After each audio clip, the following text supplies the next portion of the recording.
Alrighty. It's your boy OpC here. Do it to life before life. Do it to you. Do it to 2021. A whole year of breast cancer awareness and personal growth. Look at your boy got the little mini sign. Look at that. Pow! Little mini. Yeah, little mini. 113. Day 113. And the day is Thursday. And on Thursdays, what we do on Thursdays, baby? It's the 4 Agreements Thursdays, what it is. The 4 Agreements Thursdays. Get it, folks, Thursday? But anyway, that's what I do. I wake up in the morning, right? We got that time. So I cranked it up immediately. Grab a phone, pop in 4 Agreements, because today is the day that we listen to the 4 Agreements and try to apply some more and more of these tactics. Started out with being impeccable with the word. If just that one agreement is what he said. I mean, you can get yourself out of hell with just being impeccable with your word, not for other people to be impeccable. All this is inside personal gain. It's an inside personal gain. By me being impeccable with my word, then it changed. Because remember the quote? If you change the way you look at things, the things you look at change. See that? And it's all started for me changing the way that I look at things. But I also heard something last night. If you plant a different seed, a seed named different, then you get a crop named different. I like that. I said I was going to kind of flesh that out. I was listening to one of my boys. We've heard that before, but that's the way he kind of said it that time. Kind of resonated with me with a little blip, with a little twist. But anyway, back to the 4 Agreements. Being impeccable with that self-talk. And I'm going to tell you, man, I'm looking out, it's raining out here right now. If y'all like using Rain X on your windshields, you're doing yourself a disservice. I just X these windshields, man. Best thing since sliced bread. I love it. But anyway, I don't get paid for that. But anyway, back to these 4 agreements, right? Being impeccable with that word. No gossip. I've been working on my gossip. Yesterday it was just me and another person sitting in the room. I'm working, right? I'm trying to use my block time to work on my stuff. You know, because we were short-handed. You know, you can kind of feel it in there. They was trying to make a little small talk, but I kept it all kind of short. Then one of the class clowns came in and he wanted to just make me get into it. And man, look, I'm not into it, bro. You know, because for me to get into your game, I know his style. See, he got a unique style. For him, he never mean to engage in the conversation. He just want to start it. To bide his time if he's waiting on something to come in, waiting on his ship to come in. So in order to amuse himself, he involves everybody else. And when the ship come in, he's gone. Then everybody else still being amused and still wasting time. You see what I'm saying? So I didn't go into the game yet, some type of game. Now, that's the part I've been working on. Sometimes being impeccable with your word means not saying it. You know, biting your tongue. Letting people, you know, I'm learning to let people solve their own problems. Because the ego the one that want to solve all the problems. And I can feel my ego just sitting there like, oh man, you know the answer to that. Oh man, would you chime in on that? Oh man, come on man, let me out. Let me show them what we know.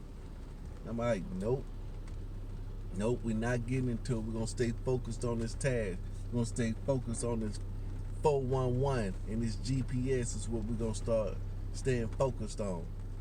That's what I got to do. They dig that 411 out. But that's what we're going to stay focused on. And I listen. And these answers are popping up.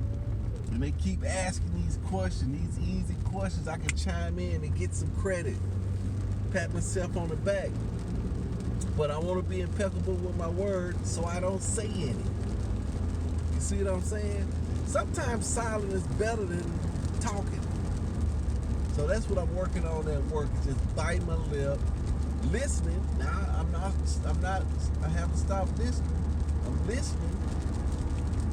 And when they truly need, a word, which I know they don't, right? One of the smarter guys in there, it's like, oh man, this printer don't work. Oh man, this printer don't work, and I gotta go to the other building. This printer don't work. Oh, I need to print this out before I go. I say, yeah, I know that's the routine, right? But you gotta go to the other building anyway. Just go to the other building and print it there. Ah man, yeah, you being kind of smart. That's a logical, so I was done with it, right? 10 minutes later, he's singing the same song to another salesperson. And guess what that salesperson said? You know what? You could go to the other building and print it over there. And I was like, I wonder if somebody told you. I had to get a little credit there. I said, wow, it'd be nice if somebody told you that 10 minutes ago, wouldn't it? He said, I got cops told you. He said, man, you told him the same thing. I said, I told him the same thing. So he finally went, and I told him, me and the other part of me was saying, hey, look.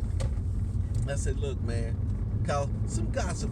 I say, he just wanted to hear from somebody else, or it's just, sometimes it's hard, even though we know the answer, something keeps us from implementing the answer. And he couldn't have been afraid, but I think the deal was, in that situation, that he wouldn't get the credit.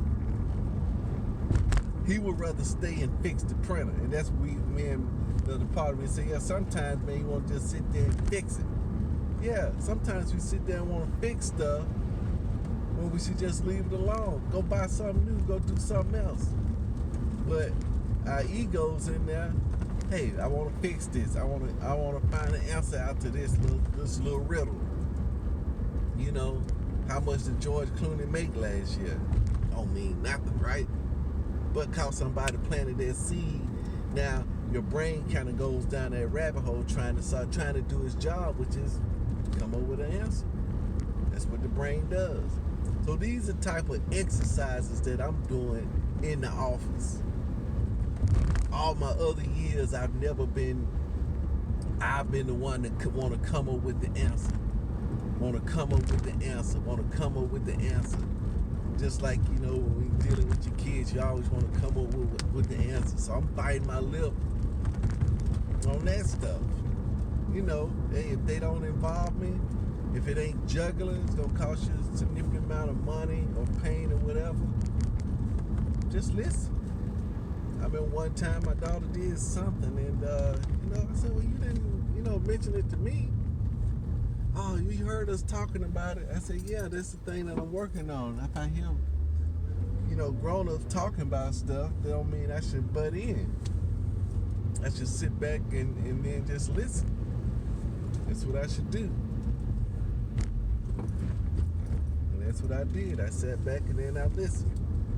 And I listened, and I listened, and I listened. I did not butt in. That was the name of the game. But that's things we working on. Being impeccable with the word. Then that thing jumped over to don't make assumptions. So we got into not making assumptions.